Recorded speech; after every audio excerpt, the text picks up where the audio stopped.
सत साहिब सतगुरुदेव की जय।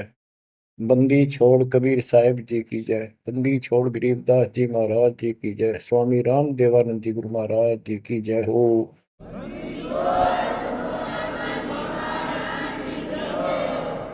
सर्व संतों की जय, सर्व भक्तों की जय, धर्मी पुरुषों की जय। श्री काशी धाम की जय, श्री सुडानी धाम की जय, श्री क्रोथा धाम की जय, श्री बरवाड़ा धाम की जय। सत साहिब परम पिता परमात्मा कबीर जी की असीम मृदा से बच्चों, आज आपको अपने घर का पता चला। ये अरहट वाले कुएं में, ये अरहट का कुआ लोई या गलबंदा है सब कोई, कीड़ी कुंज पर अवतारा, हर हट डोरी बंधे कई बारा। इस हर हट जैसे कुएं में बहुत बार चक्कर काट चुके हो। अब इस झंझट से छूटने का समय आ गया। आप किसी से पूछ लो, कोई भी मरना नहीं चाहता, पर सबको पता यहां रह भी कोई नहीं गा। यह समस्या क्यों है? ये इसलिए है कि अब मृत्यु अच्छी चीज नहीं, सबसे घटिया ये है। फिर उम्र दोस्त था, जब तक जवान रहता है रोजी रोटी के चक्कर में उलझा रहा है, बस की बात नहीं। यहाँ की व्यवस्था ऐसी है, छोटे छोटे बच्चे होंगे, उनके पालने के लिए मर मिटता इंसान और करना पड़े, देखे जहां भूखे बैठे। तो ये मजबूरी है अपनी। और फिर सारा जीवन बच्चों को पाल पोस के पढ़ा के शादी कर दी, उनके बच्चे हो गए। बच्चों, अपना कर्म के साथ जीव आप बैठे, बच्चे कितने अच्छे हों, कितनी अच्छी बहू आ जा पुत्रवधु, लेकिन कर्म में दुख है तो कोई न कोई इसी आंट चला देगा काल। वो चाह कभी आप उसकी मदद नहीं कर पाओगे, उसके कर्म ना करने दे। जैसे आपको बताया, या फिर कोई ऐसी बीमारी हो जाएगी, बच्चे भी, बेटा भी, पुत्र वधु भी दूर बैठ कर रोने जाएंगे, और वो चिल्लाए जा। सास या ससुर कोई भी है, वो कर्महीन इंसान दुख तो आवेंगे। वो दवाई भी जो आ सके हैं अच्छे हॉस्पिटल में ले जाएंगे, लेकिन उस दुख उस दर्द 2900 न कौन मिटा होगा। बच्चों, बहुत बार समझा लिया आपको, कभी आंख नहीं खुलने देता ये काल। केवल सतगुरु शरण में आने से इस काल का प्रभाव हट जाता है कुछ समय के लिए। और तब ये बातें अच्छी लगती हैं, ना कोई गाना, ना कोई बेंजू बजे, ना कोई अच्छा सुर निकाल ले जाते। केवल ये परमात्मा की अमर कथा सुनाई जाती है, उस दाता की बोली, उस कबीर परमात्मा की महिमा सुनाई जाती है। और धीरे धीरे जब पाप कम होते चले जाते हैं, यह इतनी अच्छी लगती है। वो गाने सुना करते भगवती एक अन्य के लिए लगते हैं इनके सामने। तो पाप कर्म जितने कटते चले जाएंगे, इतने ही ये आत्मा का आहार इसे अच्छा लगने लग जाएगा। ये बहुत सी घटनाएं सारे घट रही हैं, पर एक आधा सुनाने से सभी समझ में आ जाती है। एक व्यक्ति को अधर्म मार गया, पैरालिसिस होगा, और उसके 4 एकड़ जमीन थी, उन्हें 16 एकड़ बढ़ा दी। सारी जिंदगी मेहनत करी खूब कंजूसी के साथ। भगवान को जाने कौन था, कोई सुनता ही नहीं भगवान के बारे में। तो उसको 4 लड़के हो गए, चारों की शादी कर दी, चारों अलग अलग हो गए। उसको पैरालिसिस हो गया। अब उसको कोई नहीं उठा उन चारों में था, और बच्चे उसके पास से निकल जा। गांव के व्यक्तियों को पता चला, वो आए, उन बच्चों को समझाया, भाई बाप है, इसने कितना कुछ किया तुम्हारे लिए, कुछ तो शर्म करो। तो एक ने शर्म के मारे कुछ 10-5 दिन की सेवा फिर छोड़ दी। फिर उनके रिश्तेदार बुलाए, पंचायत हुई। रिश्तेदारों ने ये कर दिया, भाई इसके 16 किले ने 5 हिस्सा में बांट दो। तो 3 एकड़ जमीन तो इसका हुआ है, इसको दो, 3 किले इसके छोड़ दो, और जो इसकी सेवा करेगा वो लो। तो छोटे वाले की पत्नी बोली जी हम ले लेंगे, हम संभालेंगे। वो लालच में वो बला ले ली, बला हो जाती है ये कर्महीन इंसान। और 1 महीने बाद से फिर छोड़ दी। फिर गांव के व्यक्ति आए, मेरे भाई क्यों नहीं संभालते तुम? वो बोलिए किले भी ले लो, मारो बस का कोई सबके बीच में। तो गांव के लोगों ने एक नौकर किया, 3 एकड़ जमीन में से उसका जो खर्चा वर्ता उसको ध्यान लगे। तो जब वो पंचायत हो रही थी, बताओ था एक आदमी, और हमने देखा कई जगह ऐसी घटना घटी। तो जब वो पंचायत में आ रहे थे, रिश्तेदार आ रहे थे, वो खाट में पड़ा पड़ा नाड़ नाड़ हल्ला है, और पोता आ गया उसका। उस पोते ने इतनी दूर खड़ा था वो, 5-7 फुट, नो करा नाड़ का नहीं। अब मेरे आजा, आजा लाड कर भाई नो, नाड़ नाड़ लर्ज के नो दिखा कर मैं इससे प्यार करना चाहता हूँ, और वो दूर बात। तो वहां बैठे उपस्थित व्यक्ति बोले, इन बेटा ने तक कर दी इतनी छोटी मालस, इन पोते ही कसर रह रही है, ये करेंगे। तो यहाँ अध्यात्म ज्ञान आता है। जो काम करण का था कर्महीन ने वो तो करया कोई नहीं, जिसका दुख भी टला हो, बेटा बेटी पुत्र वो दूर सब न अच्छा लगा हो। तो बच्चों यू काम करण का है, यह सबके साथ बढ़ जाएगी जाए भगवान की शरण में नहीं रहता। 3 बातों को देखकर दास को और अधिक दृढ़ता लगी और भगवान के प्रति तड़पने लग गया। ये सचमुच तो पहले देखा है सब बता, और भी सामान्य बातें देखी ना, बीमार हो तो भी माता पिता बैठे बैठे देखे जा, और वस्तु के लिए पुकारे जा, कोई सुनने तैयार नहीं था। कबीर साहब कहते बूढ़ा होकर पड़े खाट में, सुने बचन खारे, कड़वी बात सुना करेगा। और कुत्ते था उनका भी सुख को नहीं, ये छाती फूकड़ आ रही। पुत्र वधु कह के गई बूढ़ा बुढ़िया ने के ध्यान रखियो को कुत्ता बिल्ली ना बढ़ जाए अंदर। अब वो ध्यान रखे तुम्हें दिखे कुछ ना दिखे, और दोस्त आंख लागी, कुत्ता बढ़कर उसकी लस्सी दूसी गिरा गया। वो पानी लेकर आई तो उन्होंने कहा तारा इतना भी सुख कौन, तो कुत्ते ने रोक दो, छाती फूक दी तुमने मेरी। तो परमात्मा कहे जे फिर ये एक वचन सुनोगे तुम, ये कथा सुनने को मिलेगी अमर कथा तुम्हारे को। जो काम करने का वो कर लो, भक्ति करो, और फिर देख घर में भी सुख, शरीर में भी सुख, और सारे बच्चे भी भक्ति मार्ग पर लग जाएंगे। बच्चे सत्संग में जाएंगे, उनके मन दया पैदा होगी, भगवान का डर होगा, उनको अपने कर्तव्य का ज्ञान होगा कि माता पिता की भी सेवा करनी चाहिए, इन में पाला पोसा है, दया बनती है अंदर इस ज्ञान से। तो बच्चों इस भक्ति इस सत्संग के बिना इंसान ऐसे जड़े डोका मर जाता है। और जब तक ये ज्ञान नहीं होता वो काम हमने सबसे उत्तम, और बस इतना ही ठीक है, वो अच्छा लग रहा था। तो यहाँ कबीर साहब कहते सतगुरु के उपदेश का सुनिया एक विचार, जय सतगुरु मिलते नहीं फिर जाते यम द्वार। वो दुख और आगे देखो, मृत्यु के बाद यम के दूत घसीट के ले जाएंगे धर्मराय के उस न्यायाधीश के दरबार में, फिर उनका फैसला होगा इसको नरक में डालो, इतने वर्ष, इतने दिन, इतनी घड़ी कैलकुलेटेड होते होंगे। यम के दूत उनको लेकर चलते हैं तोड़ के तोड़ने क्यों, 1 लाख का हिसाब हो डेली, दे लट्ठा दे लट्ठा।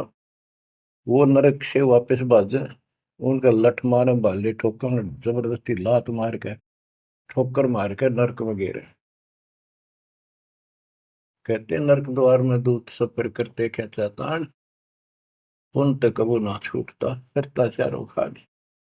नरक भोग का फिर चार खानी में भरमता, कुत्ते गधे शोर बनता, और कभी ना लगता पार, सो फेरा सब मिट गया मेरे सतगुरु के उपकार। बच्चों समझ लो इन बातों को, और देखो मालिक की दया। ये बातें कदे हमने दादे परदादा कभी ना सुनी, माता पिता से नहीं सुनी। उसकी दया विधाता की। और आज ये अच्छी लगे और बात एक भी अच्छी नहीं लगती। वो तो बेतुकी बातें हैं। थोड़ी देर बातें करनी पड़ती है इधर उधर की, 2 मिनट बाद में सोचा ही जा तो जा अपना परमात्मा ने याद करे। तो यह लगन अलग से लगेगी, इस सत्संग से लगेगी। और भक्ति सुमन दान करोगे या सेवा, ये सारे मिलकर आपको निर्मल करेंगे। आपको हर तरह से शक्ति आत्मा को मिलेगी। भोजन खाते हैं तो उसमें सभी प्रोटीन सब प्रकार के खाने होते हैं, तभी स्वस्थ शरीर रहता है। इस प्रकार हमने सेवा भी जिसी बने, सुमन भी, दान भी, ये करना पड़ेगा।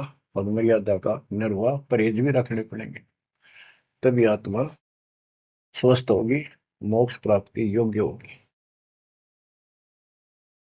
बच्चों, धन है आपके माता पिता जिनसे जन्म हुआ। आपकी किस्मत को अगर व्याख्यान करने लगो, आपकी किस्मत का वर्णन करो, कोई शब्द नहीं दास के पास। इतनी अच्छी किस्मत लेकर जन्मे हो तुम। आपका मनुष्य जीवन इस समय, मनुष्य जीवन के बाद फिर आपको शरण मिल गई। गजब अजब बात तो यह है कि आपको शरण मिल गई। आप देखो, नाम लेने तो पहले आप किस स्थिति में थे, क्या करा करते, सारा दिन कोहरे डले डोला करते। और मजदूर, काल के मजदूर थे, बस पेट के मजदूर, माचे माचे अंडा थे। कोई भी अच्छा काम चाह कर भी नहीं कर पावा थे। आत्मा भी अच्छी थी, तो आपके नर्म भी थे, दया थी, भाव था, सारा था, भगवान की चाह भी थी। पर ऊपरली सी थी, काम चलाऊ सा था। और नाम लेने से पहले जब आपने स्टार्ट किया इस मार्ग को, देख मन कितनी बगावत करे था। ये कैसे हो सकता है, ऐसे कैसे हो सकता है, हमने तो ये पूजा की, हमने ये देखा, ये सुना। तो काल ने परमात्मा से पहले कहा था कि तुम्हारा जो हंस जाओगा ज्ञान बताने के लिए, उससे पहले कहते देवी देव धाम तो दुआओ, तीर्थ व्रत और ये झूठे जब तब मन लाओ। इस तरह की सारी शास्त्र में साधना से इनको इतना मूर्ख बना दूंगा कि कोई भी उसके ज्ञान को सुनेगा नहीं। जाओ योग जीत संसारा, जीव न माने कहा तुम्हारा, जीव तुम्हारा कहा न माने, हमारी ओर हो बात बखाने। हमारी ओर होकर बात विवाद करेंगे तुम्हारे साथ। बच्चों, इन बातों को याद रखो। इस जीवन की सफलता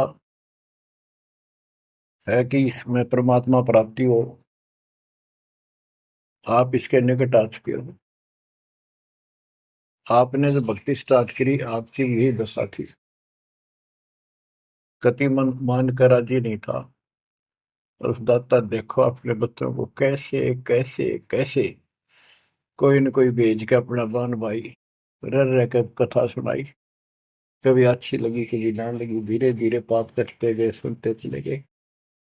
कहते सो सब सिदर मैं करूं अपने जन के काज, हरने से पूजो मार दो नरसिंह दर के साज। इब्राहिम सुल्तान के साथ कितने खाड़े कर दिए, कितना पीछे पड़ गया जाता अपने बच्चे को नरक से निकालने के लिए। यही दशा अपनी थी। उस दाता ने कोई न कोई कारण बना के अपने को राह दिखाया है। हरी बच्चों, समझो इस मार्ग को। क्योंकि ये कथा जो सारी सुनाई जाती है, ये आत्मा को सहारा देती है। ये आत्मा बहुत सतर्क हो जाती है, इन पर सब पर विचार करती है, तब इस मन को साइड कर देती है कि बस बहुत हो लिया। आप देखो क्या हाल है, कल न पशु बन जाओगे, और पहले पेरा ने कितनी बार बन लिए। तो परमात्मा आपको बहुत लंबे समय से तैयार करते करते करते करते आ रहे, और आप भी लगे रहे। जैसे भी जितना दाव लगा जिस जन्म में आप करके, फिर काल का प्रभाव ज्यादा था, नहीं पार बसाई छूट गया तुम्हारे। जो गुरुद्रोही हो जाते हैं ना, वो सदा के लिए खत्म हो जाते हैं। वो तो अरबों खरबों वर्षों तक धक्के खाओगे। आप विमुख होते रहे, जैसे राबिया विमुख हुई। स्टार्ट वहां से नहीं था उसका, बहुत पीछे से था, लेकिन भक्ति की चाह बनी रही, दाता फिर मिलते रही। परमात्मा कबीर साहब कहते हैं, मेल अठेले जाइयो, तीर्थ धाम पर भटकियो, मेले बड़ा मिलाप, पत्थर पानी पूजते कोई साधु संत मिल जाओ। जब तक भगवान नहीं मिला तब तक ये आस्था भी बनी रहनी चाहिए। इसलिए परमात्मा कुछ लोगों को दूंगा, संस्कार तो निकाह होता है, कोई मत्था टेक के किधर जाके, और कुदरती वो संस्कार आ जाता, उसकी आस्था बनी रहती है वहां पर, तो भगवान में चाह बनी रही। कई नरसिंह बन के इसने आना पड़ा, निकाल ने तो मस्टरवा दिया था, प्रहलाद भगत की आस्था खत्म हो जाती, दाता रक्षा नहीं करते, सारे समाज में आस्था खत्म हो जाती मनुष्य जीवन में, कि भगवान है ही नहीं करे। अरीसा दिखा दिया भगवान, आज तक याद है भगवान है, इसलिए हमारी चाह बनी रही परमात्मा के प्रति। तो बच्चों, परमात्मा की असीम रजा आपके ऊपर। परमात्मा 600 साल पहले हमें राह दिखाने लगे थे, और उसी समय से आज तक बीच में अपने संत गरीबदास जी को बीच में मिले, इस भक्ति को फिर से जीवित कर गए, इस अध्यात्म ज्ञान को फिर से कभी खम्भ रोप गए, इनके माध्यम ये यथार्थ ज्ञान देख।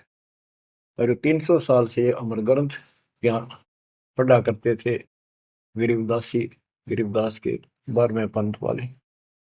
मेरे गुरुदेव के अतिरिक्त किसी के पल्ला नहीं पड़ा, उन्होंने दास को दिया ये खजाना, उसके बाद गहनता से इसका अध्ययन किया, आशीर्वाद उनका रहा।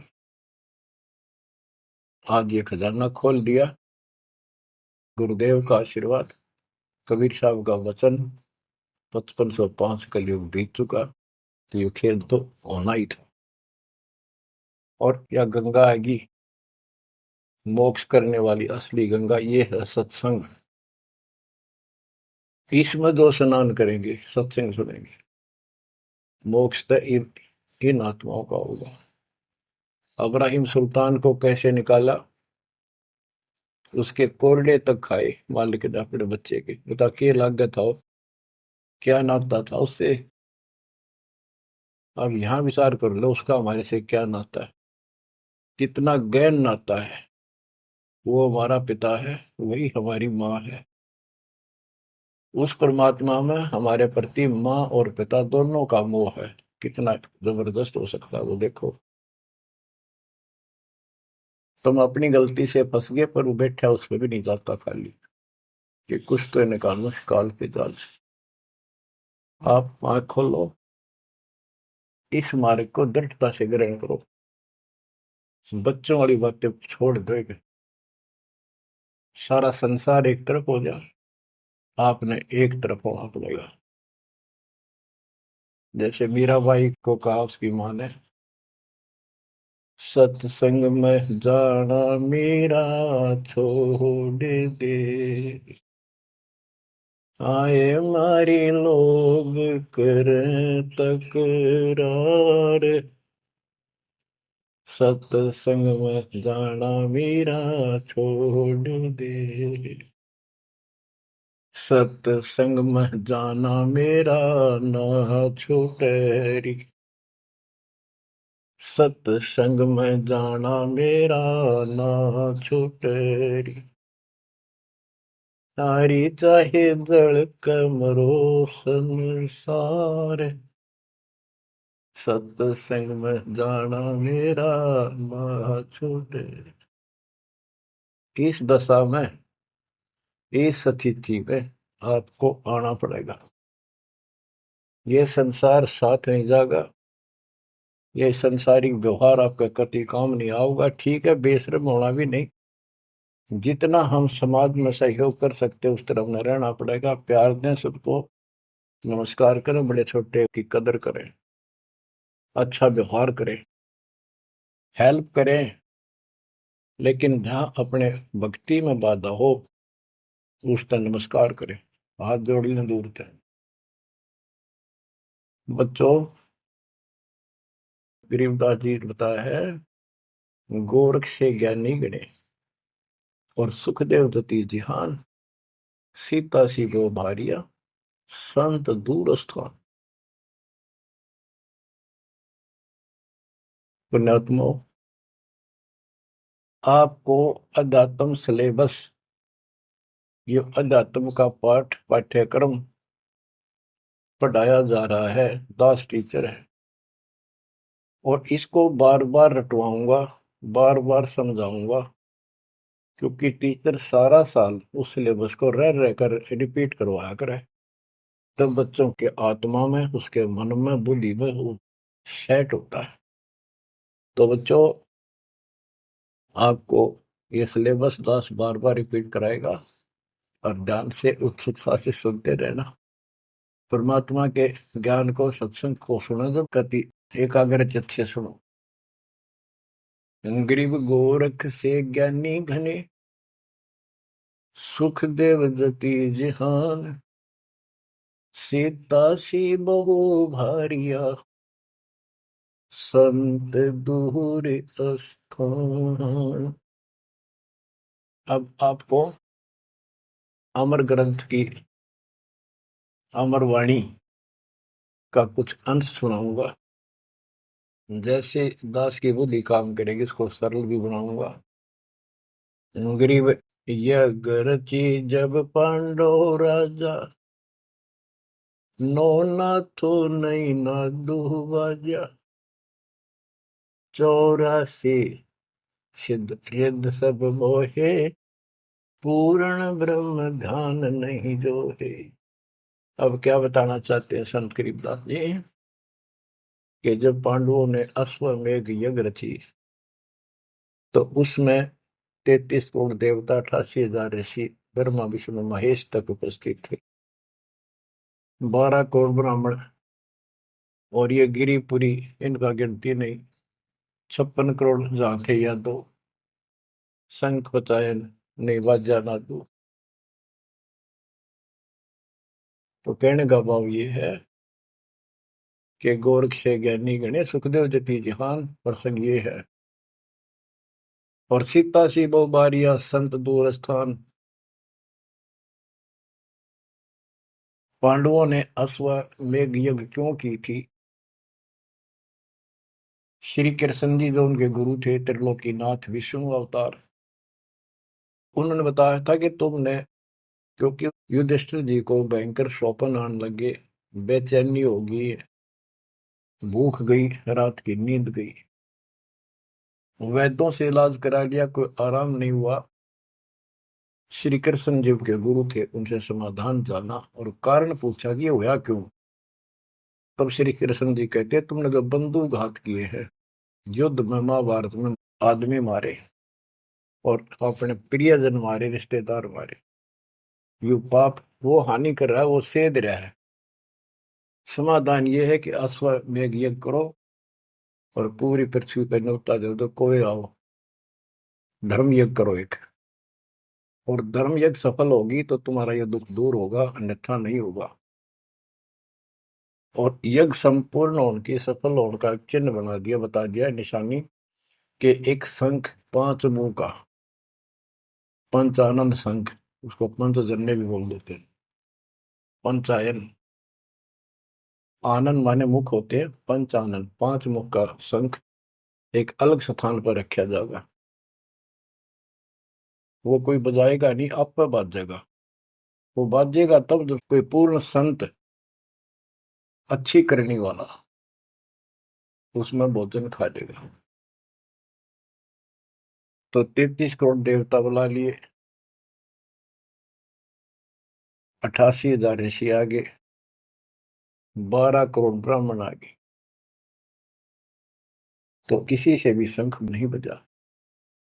न्योता देने के लिए चारों पांडवों की चारों दिशा में ड्यूटी लाई थी, युधिष्ठिर ने छोड़ दिया कि भी न्योता दे का निमंत्रण दो। भीम का निमंत्रण देने की जो दिशा थी, ड्यूटी थी जिस साइड में, उसमें सुदर्शन नाम के एक सुपच, जिसे आजकल शेड्यूल कास्ट कहते हैं, उसमें सुपच कहते थे,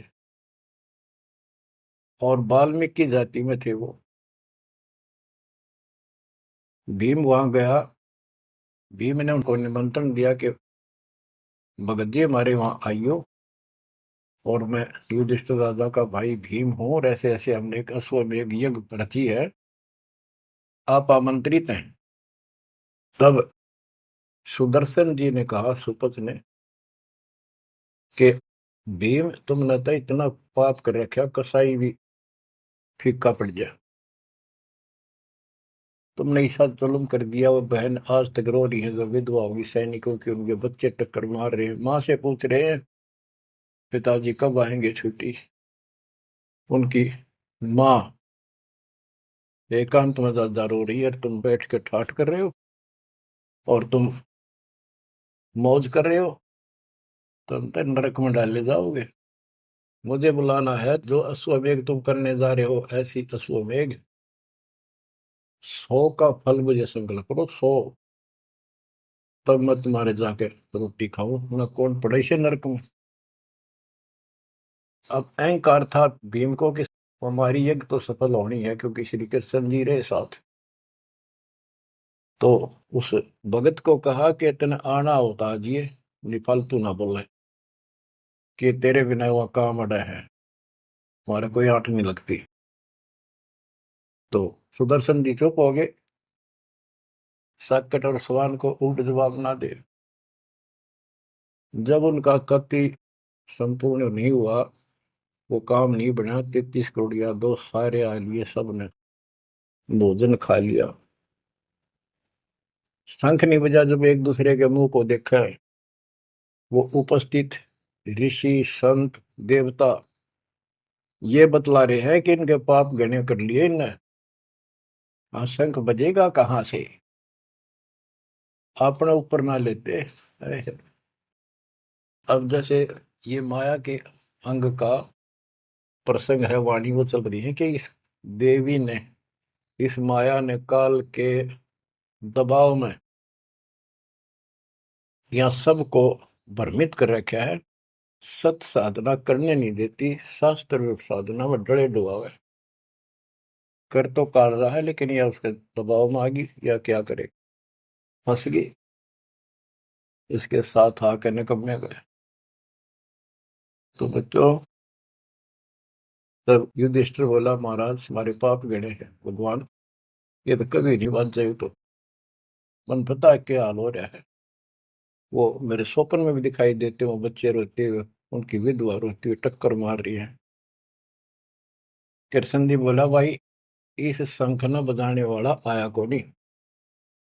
भीम को बुलाया कि बताओ इस साइड में किसकी ड्यूटी थी निमंत्रण देने की, कि भीम की थी।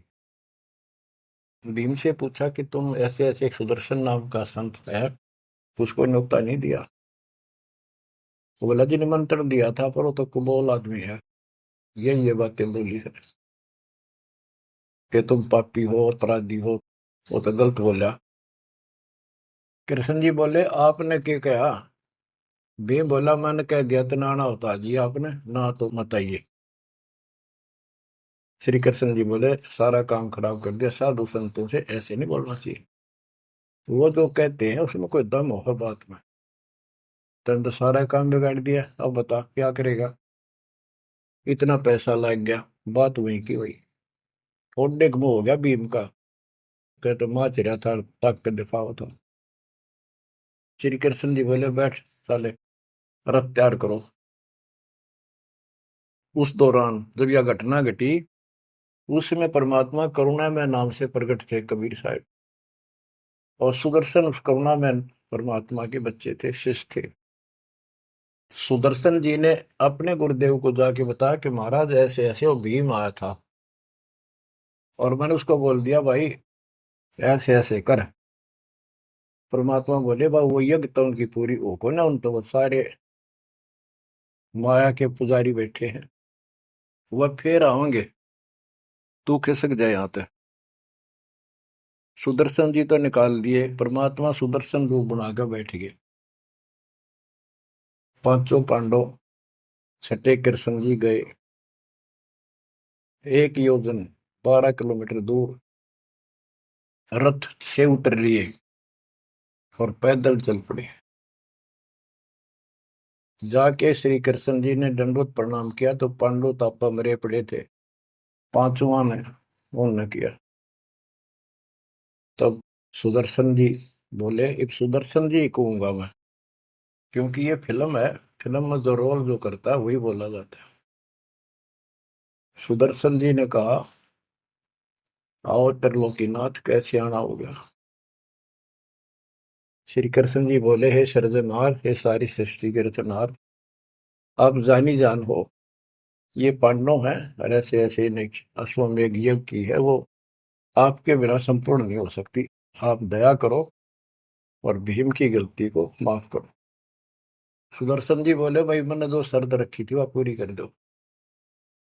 भीम ने पूछ लो क्या शर्त थी मेरी, वो जी पता हमारे को। तो श्री कृष्ण जी ने कहा कि संत मरण को ऊंचा लियो, तज माया अभिमान, जो जो कदम आगे रखे, सो सो यज्ञ समान। ये देख लो, किसी में इतना भी अहंकार नहीं है।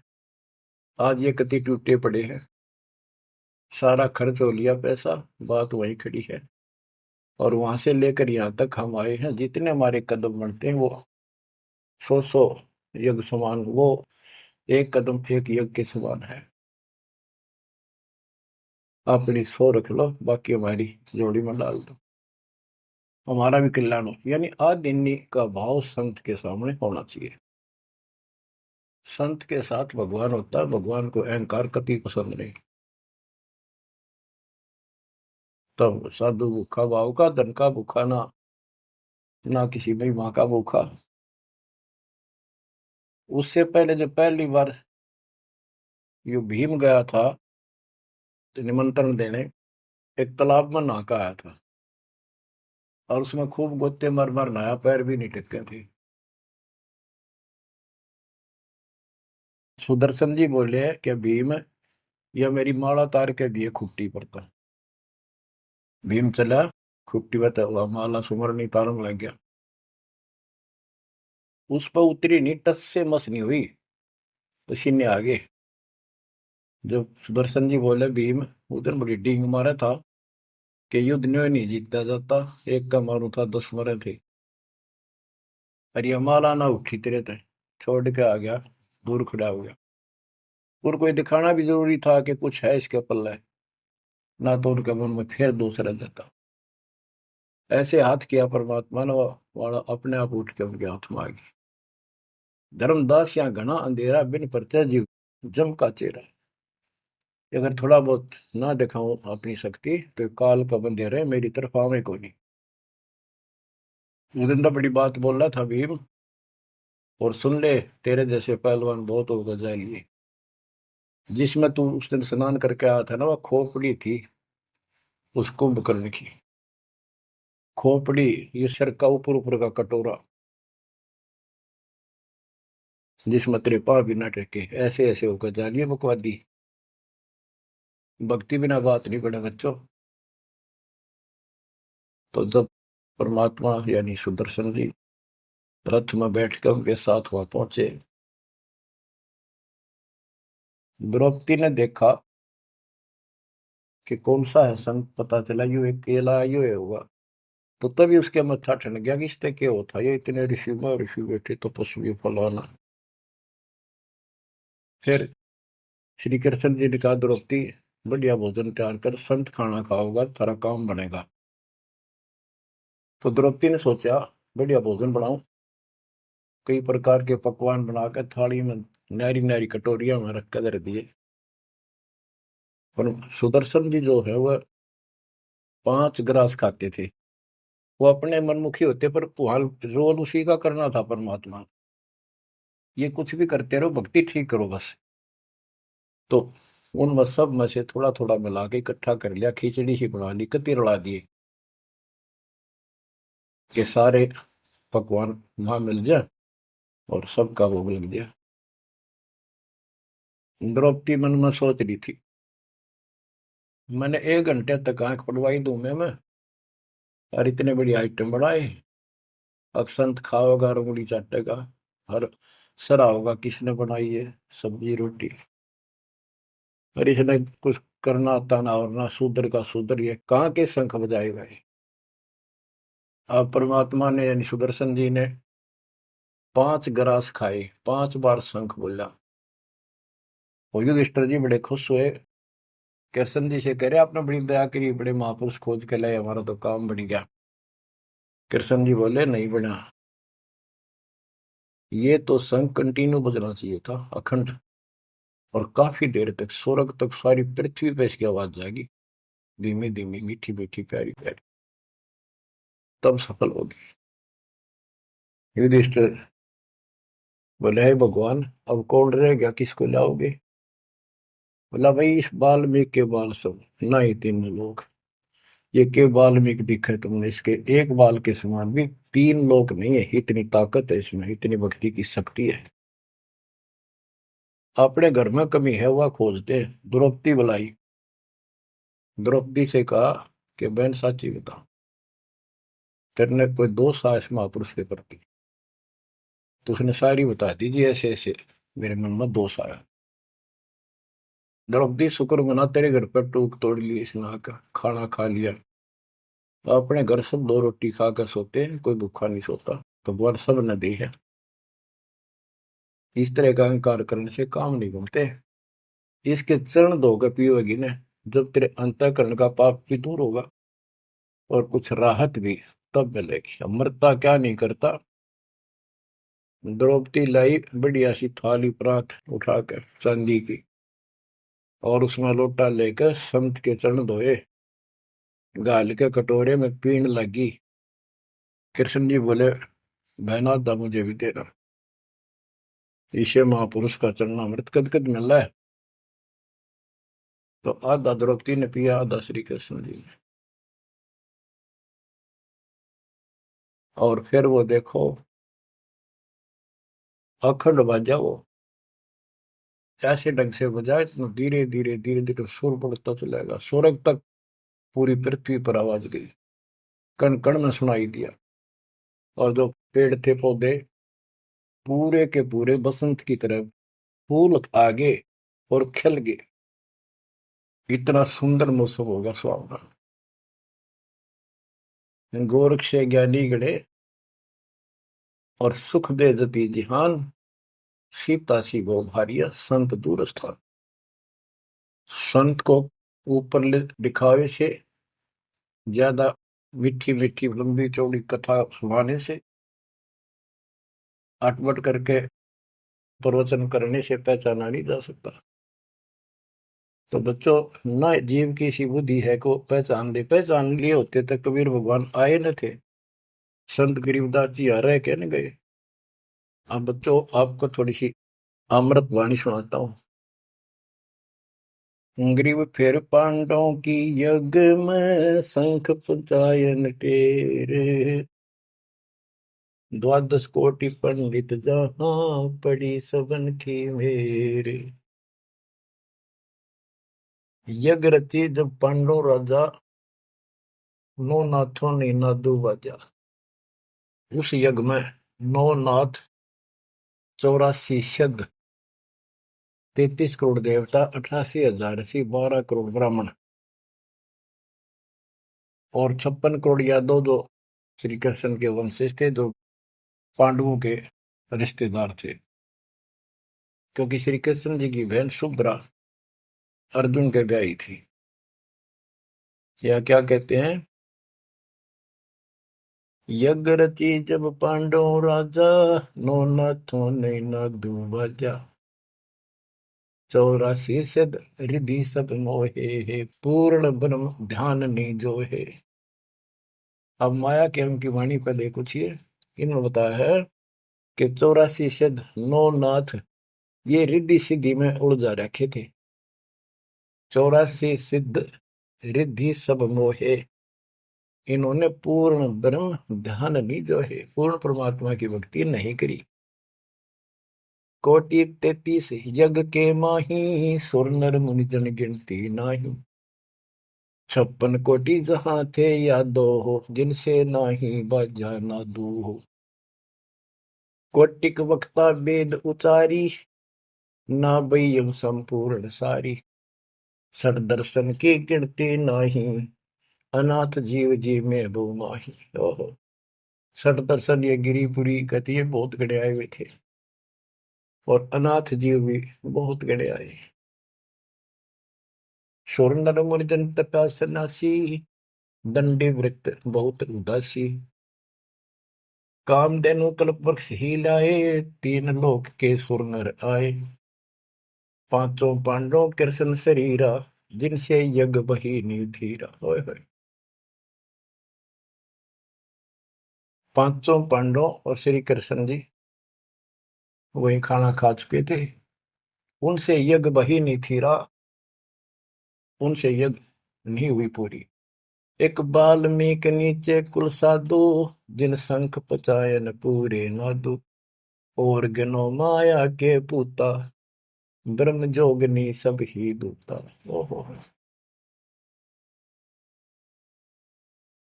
कहते हैं एक बाल्मीक नीचे कुल साधु, जिन शंख पचायन पूरे नादु।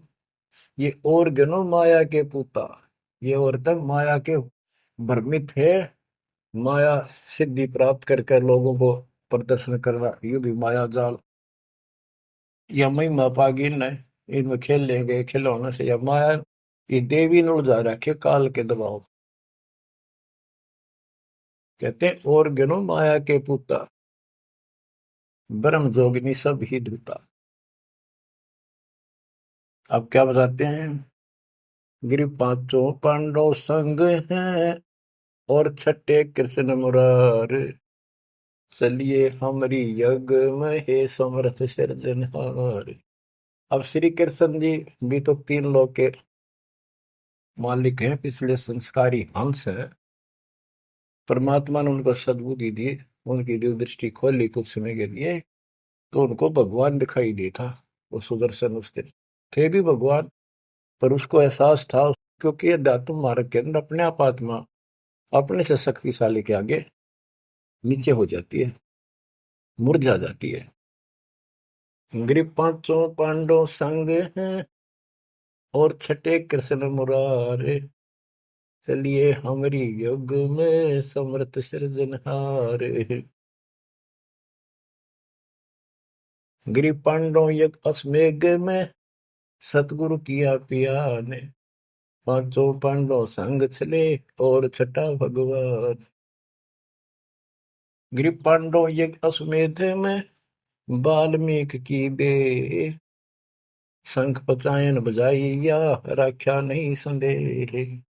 गिरिव सुपच रूप धर आइया, सतगुरु पुरुष कबीर। तीन लोक की मेदनी, सुर नर मुनि जन भीड़।